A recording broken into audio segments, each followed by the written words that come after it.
So, are you ready to take a flight with me right now? Sounds good. All right, think back. When was the last time that you woke up to a beautiful day, blue sky, birds chirping, and you said to yourself, wow, I'm grateful. It's a cause for celebrations. Can you remember then? Why not? Human nature, right?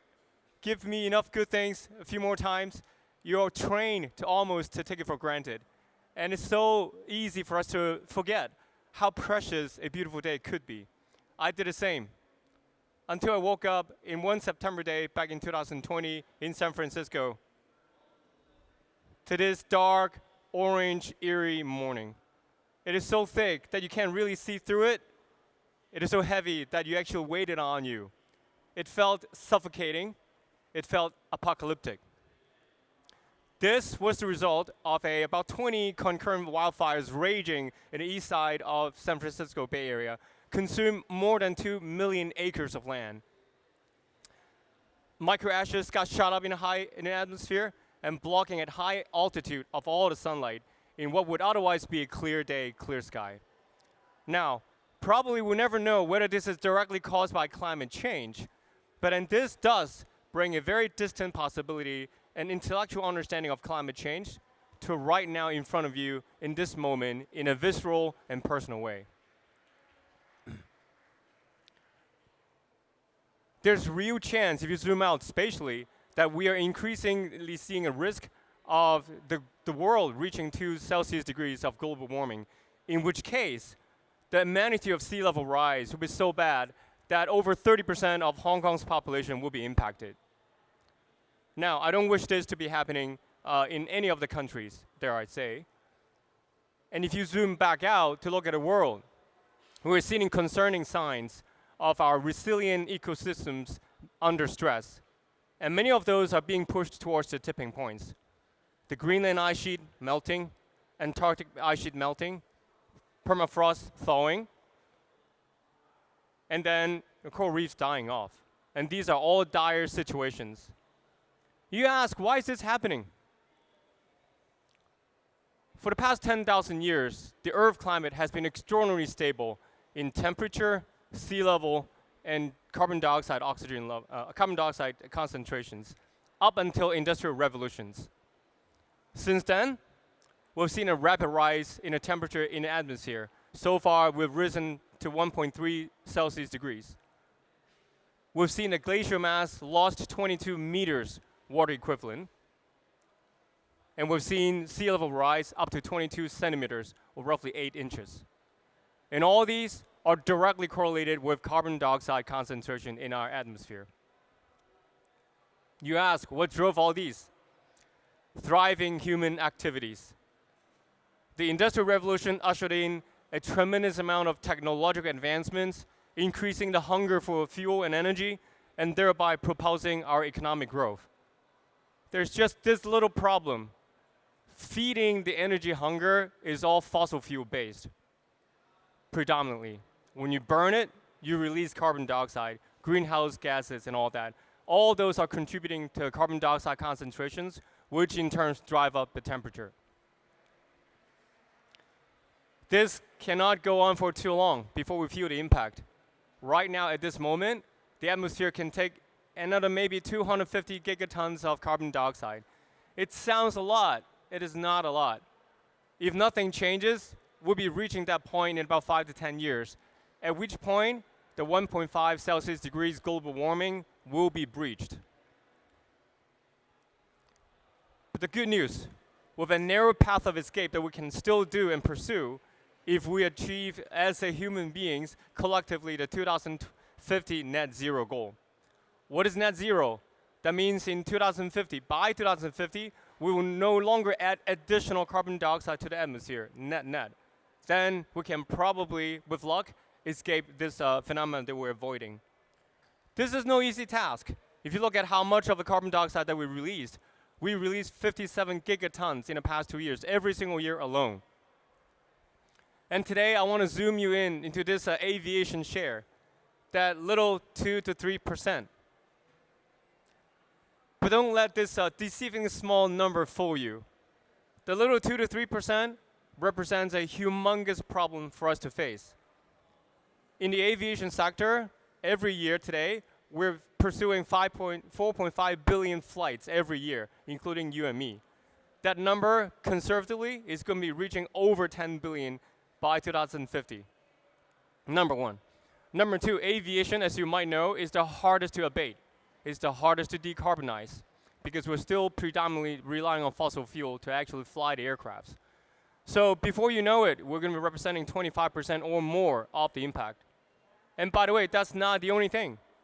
When you fly, other than carbon dioxide, combustion will give you nitrites, will give you sulfates, will give you soot. And all these in collection represent at least 2/3 of all the impact that we're actually polluting the earth. I have more bad news. Every single new airplane you put into service, it can last at least 25 years. That's a long time for us to change anything in a near horizon. I have further bad news for you. At high altitude, every single thing that I talked about will be compounded because of the atmospheric effect. You asked, do we have any good news? If there's no good news, we're done. Pack up, go home. Well, I have good news for you. Plan to net zero takes decades, and that's precisely the aviation time. Aviation also takes decades. So presuming that we take actions now, we will have good news. Aviation sector as a industry sector represents over $4 trillion of economy. If aviation is a country, it's ranked number 5, right below Germany and Japan. It's a huge economy, and you and I, we're lucky. We're in a high-income countries, and every one of us, 40% of us, will be flying at least once a year. For low-income countries, the number is 1%. For the years to come, many more of our fellow citizens will eventually attain the economic means to fly, to really enjoy these benefits. And I'm not a big fan of flight shaming or artificially compressing the volumes. The good news is the aviation industry has never stopped progressing. Every single new generations of jets is about 20% more efficient in terms of fuel burns as well as the aerodynamics designs. So today, the plane that you fly emits 80% less of the carbon dioxides than the jets in the early 1950s.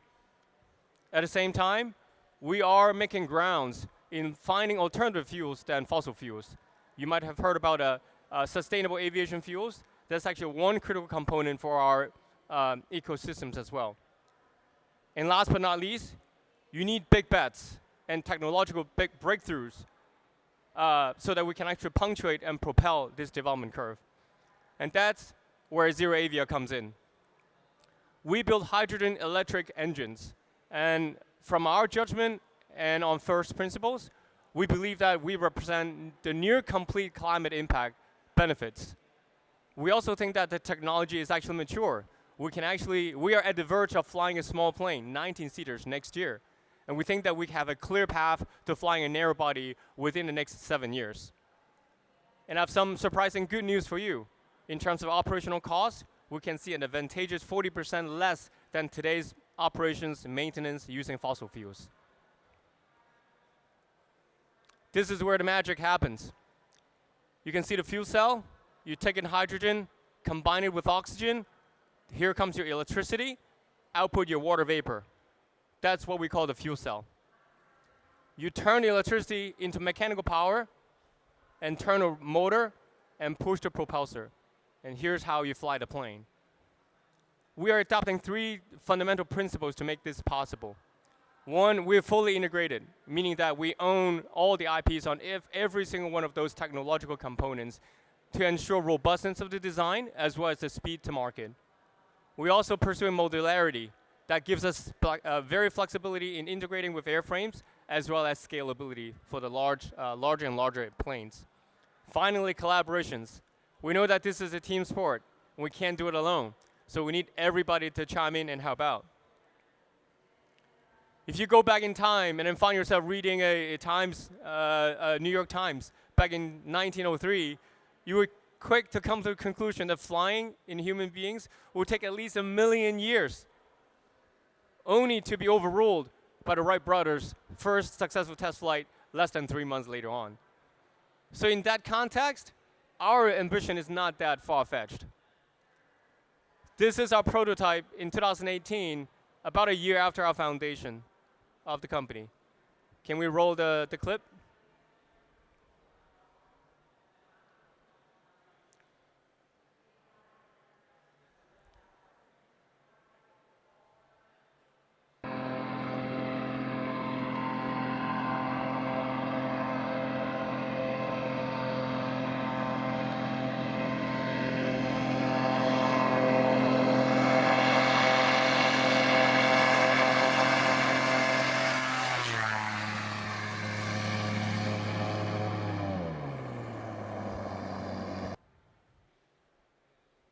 That is our first prototype mounted on a 1969 Chevrolet El Camino, literally the flying El Camino, reaching a top speed of 75 nautical miles an hour, translating into 138 kilometers per hour. Not recommended anywhere in Hong Kong because you're going to be pulled over. So that's our first prototype. 4 years fast forward, we successfully test fly the Dornier, one of the biggest planes driven by hydrogen electric power. The same year, we unveiled the project applying our technology in a 90-seater, a Dash 8 airframe. We're also testing on the ground. That's not an El Camino. It's a heavy truck, but it's actually serving the same purpose. Since 2017, we've seen a lot of hard work, sweat, maybe not blood, quite some setbacks, but a lot of milestones. And these help us and the industry to build confidence to really pursue our ambition. As I said, turboprop, we're being tested. We'll achieve a very major milestone in certifications. And if the industry is working with us, we'll be able to fly planes at the end of 2026. And that sector represents 20% of all flight paths, about 6% of carbon dioxide share, which is a good starting point. 2028, 2 years down the road, our engine next size up, ZA2000, will be able to power 80 seaters. And that sector represents about 6,000, 7,000 airplanes, 15% of all carbon dioxide emissions from the aviation sector. And if you want to be patient with me, give me another 7 years up to 2032. That's our crown jewel, the ZA10000, which is going to be powerful enough to propel a narrow body, which is an Airbus 320, Boeing 737, and Comac 919. It doesn't sound like too long a path before you're flying in one of our products. And that sector represents a lion's share of carbon dioxide, about 45%. So together, this roadmap already occupies about over 2/3 of all the carbon dioxide generated by the aviation sector. The path is exciting, and we are aware of the infrastructure's criticality. So we also, at the same time, working to actually expand the infrastructure for hydrogen refueling for airports. We provide solutions on on-site green hydrogen production, storage, transmission in both the forms of gaseous and liquid states of hydrogen. And we can actually haul it into the airport, on the tarmac, and refuel and dispense either on the ground with trucks or underground with the pipelines. And as I said, this is not a solo sport. This is a team sport. And working with all our critical partners. For the airframe manufacturers, we're working with Textron, de Havilland. We're also working with Airbus and Mitsubishi Heavy Industry regional jets. From the perspective of the airlines, we work with all of them, and 4 of the 10 biggest airlines, United, American Airlines, Alaska, and IAG. And finally, we're working with some of the airports that you might be using. We're working with Toronto Airport, Pearson Airport. We're working with Glasgow Airport in Scotland, Rotterdam Airport in Netherlands, and Orly Airport in Paris. And together, we believe that this is going to be quite an achievable dream. I will end this presentation with this quote to you, and really urge you not to underestimate what can happen in 10 years. And therefore, don't discount what you can do today. You just need to jump in. A few thoughts. 1, aim big. Aim at complete elimination of carbon dioxide and greenhouse gases. Because by only aiming big, that we can accomplish something meaningful. 2, don't go alone. Go it together. This is a team sport. Work with your collaborators and see what we can actually bring together to this field. Lastly, we can use your help. If you're in AI, help us do predictive maintenance for fuel cell. Help us optimize the hydrogen grids. We can use your help. If you're in drones, take a look at our products. Maybe we can be your extenders for the range extenders. If you're an investor, come find me, talk to me. We need your capital. So with that, jump in, don't wait. Thank you very much.